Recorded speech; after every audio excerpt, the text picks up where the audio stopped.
local leaders too overestimate the effectiveness of some of these restrictions and underestimate the costs they impose on businesses and local people. But Downing Street says the government is committed to building back better after COVID.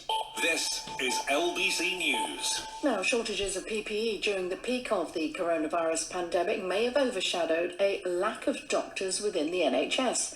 The Institute of Economic Affairs ranks the UK 27th out of 36 developed countries for the number of physicians. Its report has also found 30% of GPs are over the age of 55. Well, let's get some more details now then from the report's author, Mark Tovey, from the Institute for Economic Affairs. Morning to you, Mark. Good morning. Thanks for having me. Good to have you with us this morning. Appreciate it. Let's just highlight firstly then, if we may, that last point, because presumably if you've got a largely older group of doctors, then you're going to run out of staff more quickly, fair to say that, and perhaps too in key areas of expertise. Absolutely, yes. You're looking at rota gaps emerging very quickly, and as you pointed out, in particular specialties like psychiatry, that is turning out to be a big problem. We're in danger here of lurching from the pandemic into the next big global health crisis, namely a shortage of doctors. You know, we're looking at aging rich nations with an unprecedented demand for health services, all battling fiercely over dwindling migratory streams. According to one estimate, by 2030, there could be a deficit of 400,000 doctors spread between 32 OECD countries. And the problem looms particularly menacingly over the UK.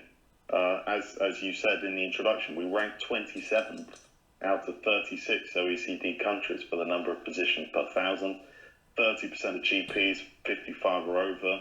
And to top it off, 1 in 3 doctors working in the UK qualified abroad. So we are a country that is heavily dependent on foreign staff to sustain our health service.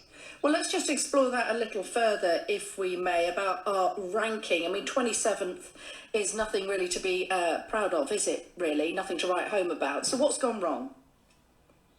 Well, it is really a result of government policy over many decades, because it is the government which decides how many medical school places there will be. That's regulated and capped.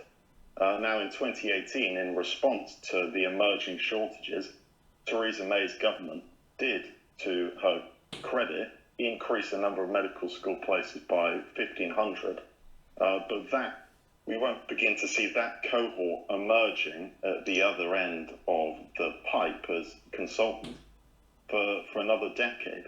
So, you know, we need to take action now to quickly get prepared in a cost-effective way to make sure that we are on the right side of this next global health crisis. Let me just put to you then a quote we've had from the Department of Health and Social Care, and bear with me, it's quite a long one. It says, thanks to the hard work of NHS staff, our NHS was not overwhelmed during the first wave of COVID, and the NHS continues to receive the support it needs. There are now record numbers of staff, including 2,119 more consultants, 13,718 more nurses and 7,810 more doctors than last year, with thousands more on the way following our expansion of medical school places. How then do you react to that? Does that go against what you've found?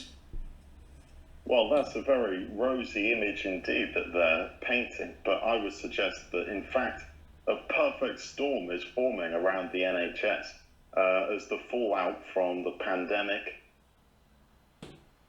causes demand on health services to spike, and at the same time lockdowns are eviscerating the tax base on which the NHS depends.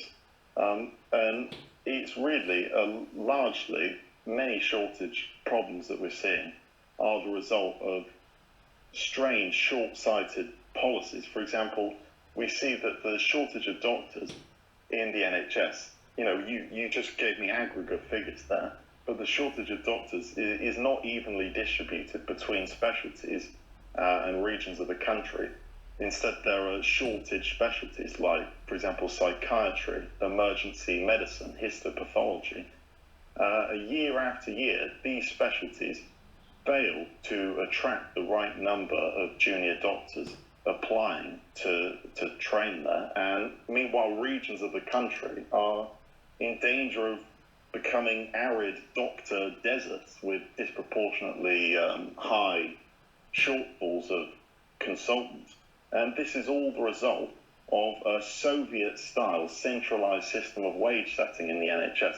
There's this socialist ideology that pervades the NHS and says that every doctor should be put on a very similar wage scale, regardless of how hard to fill a particular specialty course may be.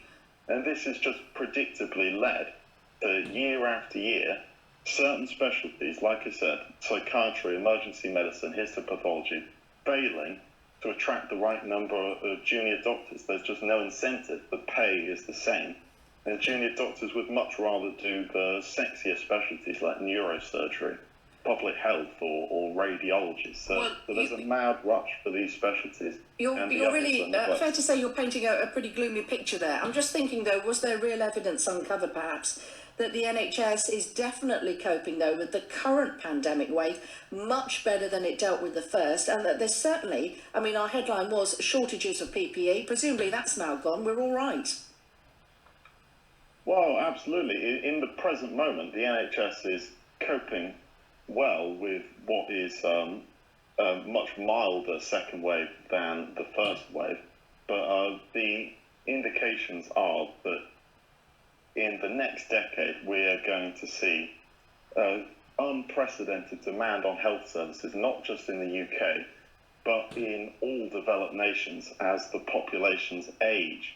And there is more demand on health services. So, as I said earlier, the estimate is that by 2030 there could be a deficit of 400,000 doctors spread between 32 OECD countries. We're all, in the developed nations, very dependent on the developing world to supply us with doctors that they've trained over there. But the developing world is just that, it is developing. We cannot go relying on Indian and Pakistani doctors, for instance, forever uprooting their lives and coming to plug rota gaps in the UK, when their own domestic situation is constantly improving the job opportunities and the educational opportunities. Sure, as you say, we need to have this emphasis on homegrown. Mark, we have to leave it there. Really interesting to speak with you this morning. Thanks so much. Mark Tovey there, report author from the Institute for Economic Affairs. You're listening to LBC News. This is LBC News. M means your heart never failing to